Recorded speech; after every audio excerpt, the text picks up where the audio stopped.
গল্প সুরেন ও রাহুলের কাহিনী। পর্ব ১। এই গল্প শুরু হয় এক সুন্দর গ্রামের সবুজ মাঠে, যেখানে দুই ছেলে খেলা করত। একজন ছিল সুরেন, যে পড়াশোনায় খুব ভালো আর শান্ত স্বভাবের। সে সব সময় হাসি মুখে থাকত, তাই গ্রামের সবাই তাকে খুব ভালোবাসত। তার মনটা ছিল সুন্দর আর দয়ালু। অন্যদিকে আর একজন ছিল রাহুল। রাহুল ছিল সুরেনের ঠিক উল্টো।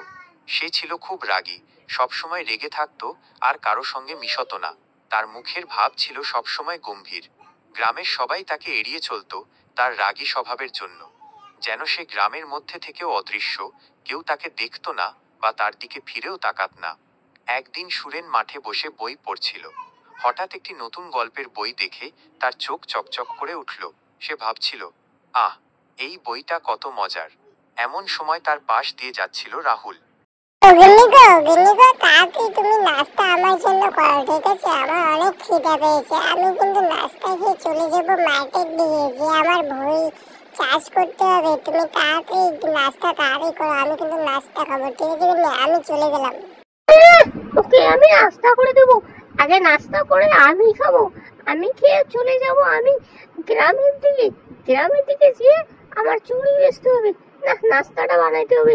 এই রুটিটা বানাই, খেয়ে আমি চলে যাব গ্রামের দিকে। একটু চুড়ি পাইলে আমার আছে, কত কি আছে, ওগুলি বেচতে হবে না।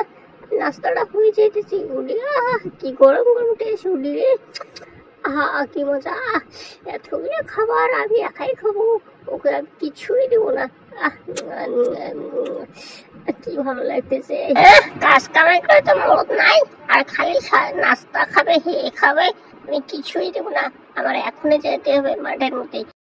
দাদা, ও দিদি, কে চুড়ি পাইলে দিবে না? শোন, আমার এখানে হরেক মাল 10 টাকা, একটা চুড়ি পাইলে 10 টাকা, একটা ছোট বাউটের 10 টাকা। আসুন, হরেক মাল। ওরে দাদা, এই দিদি, কি কোথায় আছেন? আসুন। ওরে বাবা রে, এই গ্রামে মনে হয় একটা লোকও বসবাস করে না। একটা লোকও দেখতে পারলাম না, দেখি লোক আসে কি না আসে।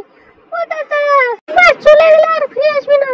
ওরে বাবা, আমি কোন বনে চলে এসলাম? একটা লোকই দেখা পাইলাম না।